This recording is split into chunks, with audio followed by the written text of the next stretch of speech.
It's February 25th, JLD here, and welcome to MSTR Today in the Treasury Titans. Nothing in this video is financial advice, but Michael Saylor wants us to know that Bitcoin Maximus is upon us. There he is, strolling through the wheat fields of ancient Rome, confident as can be. And he also wants us to know something pretty special. Bitcoin is on sale. Michael Saylor wants us to know that Bitcoin is on sale. And Strategy Maxi did say that it's always on sale until 1 million. And I was like, what? What are you talking about? 1 million is just 0.1 of 10 million on sale. And then, of course, he responded to that. I guess it's always on sale forever. And that is the right answer. But end of story. Bitcoin is on sale, according to Michael Saylor. It got 2 million views. Pretty nice engagement there, Michael Saylor. Good job. And now we need to move on to the title of today's episode, which is a very important article about the danger that Claude AI poses to Bitcoin. Every Bitcoiner has to read this. And this was posted by Simple Mining, who wrote a short article on why Bitcoin may fail if Anthropic nukes it, as in nuke. Let me click into this. Here we go. A short article on why Bitcoin may fail if Anthropic nukes it. ... It won't. Very short article. And I hope you're just taking this as another reason that you just can't consume the drivel online. Stop being a headline reader. Stop freaking out about everybody posting that the Bitcoin's going to 30K to 8K to 2K, or it's going to 300K, 500K. Everybody's wrong. Nobody has any idea. So you need to really curate the handful of people that you are going to consume, of whose content you are going to consume, and then just consume their content. I have 34 people that I follow. That is the only content that I'm consuming on X, because almost everything else is toxic, is fake, is wrong, is drivel, is crap, is slop. 34 people I follow. Because remember, you are the average of the 5 people you spend the most time with. So who are you spending the most time with right now? Because this is just an example of Simple Mining poking some fun at all the people out there that are just such headline readers. Zinc says Bitcoin is rotating from weak hands to strong hands. Every day, the percentage of Bitcoin that is transferred to those who are never selling increases, and thus the floor price increases incrementally. Bitcoin going to 1 million is inevitable. Patience. And then there's a great article by River. I definitely recommend search River on X if you want to read this article about how there is no bear market in Bitcoin adoption. Very good article. It's quite lengthy, but it's good. Jeff Walton says Strive Assist now has 127 million in cash, 13,000 Bitcoin, 426.5 million in SATA outstanding, and we just raised SATA dividend 25 bips to 12.5%. They are winning. Good job, Jeff. Looking forward to the future. Brian says, my base case is that Bitcoin takes a few more months to finish grinding out a bottom. That said, I think the best case is for the low already being in is 1, Bitcoin supply and profit equalizing, the quote posted, a typical bear market bottom indicator. 2, Bitcoin bouncing off mining costs, price having fallen to the marginal cost of production. 3, strong historical support levels beneath these prices, different from the 2022 drawdown when there were still air gaps beneath price at this stage in the cycle. And 4, Powell might cut rates before Warsh takes office to take some of the credit himself that Warsh might be given. That's interesting. And then here you go, where it shows the total supply and loss, which is very crazy. This was posted by James, that Bitcoin supply and loss just hit 10 million coins, the 4th highest reading ever. Think about that. 10 million Bitcoins are currently in loss. A further 70,000 coins are in loss from purchases between February 6th and today.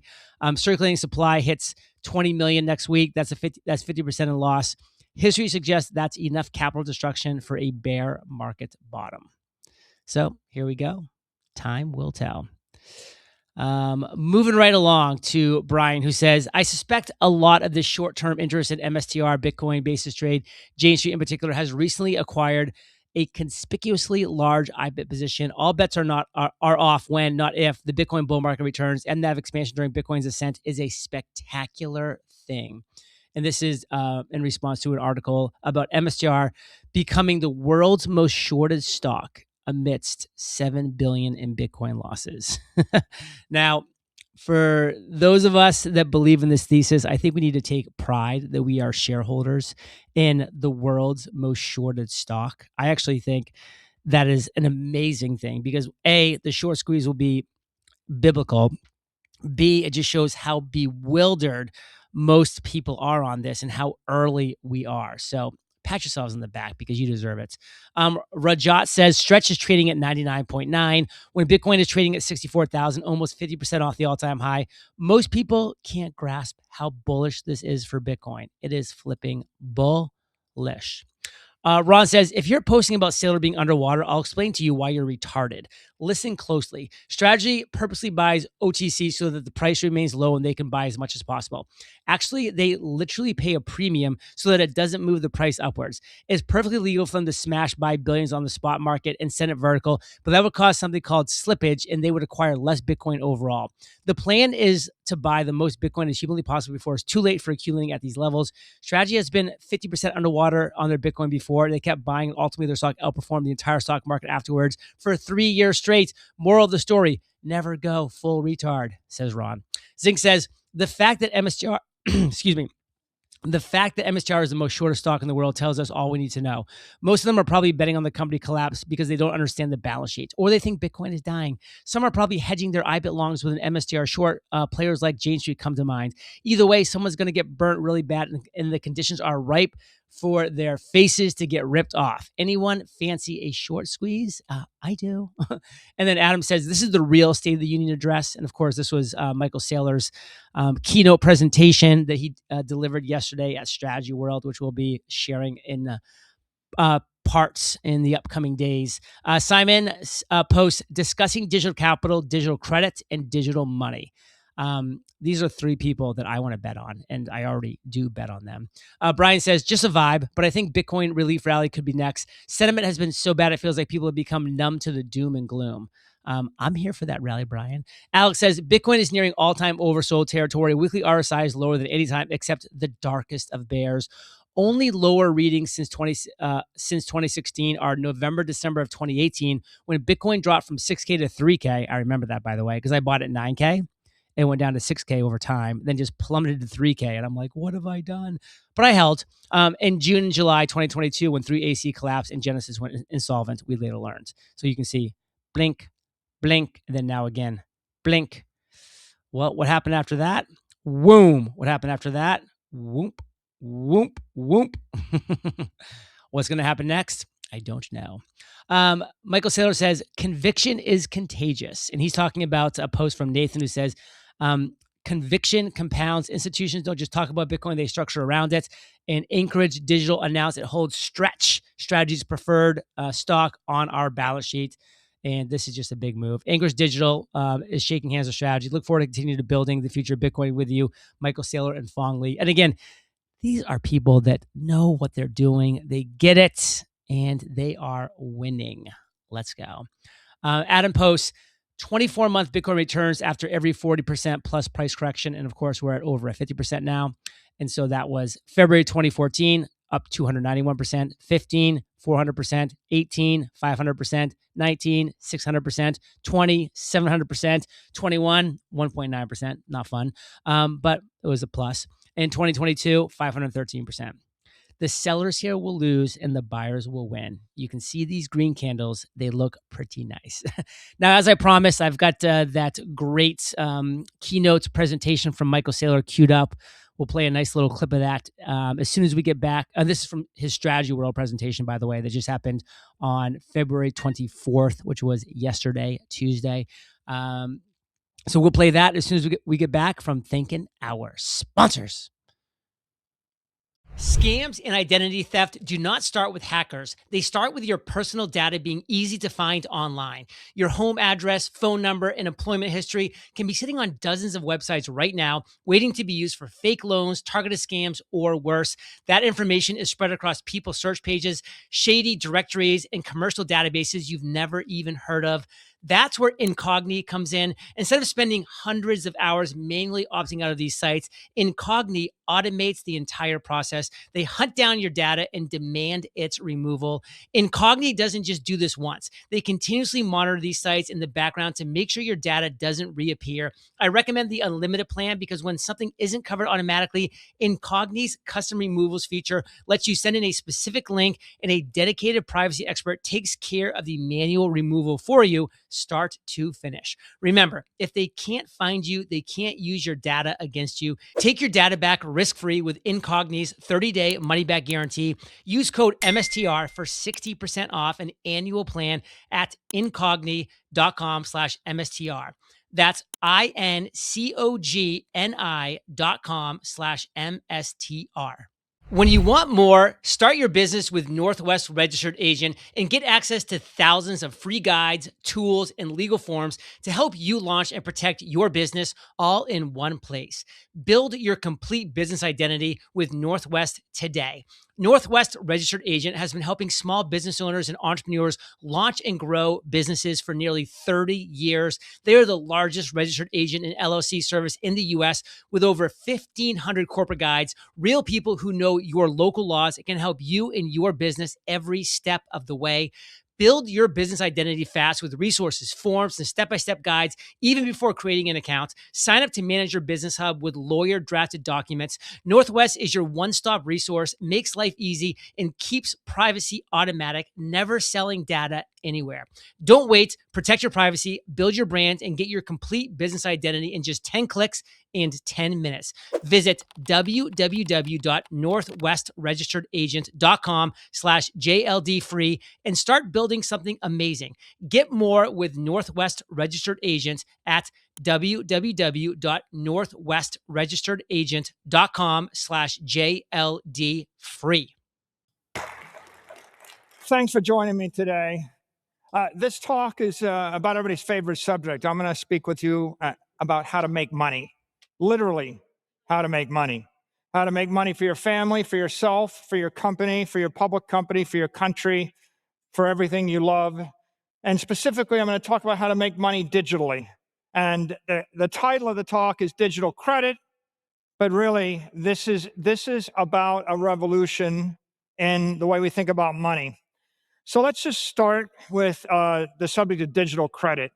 What is digital credit? Well, digital credit is built on digital capital. Well, digital capital is Bitcoin.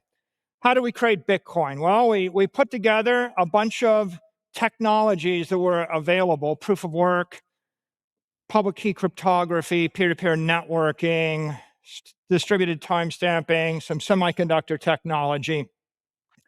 And of course, the fundamental question is, what is Bitcoin? And people debate this ad infinitum, but it just seems quite obvious. It is digital capital. What is digital capital? Well, it's economic wealth stored digitally. What is economic wealth stored digitally?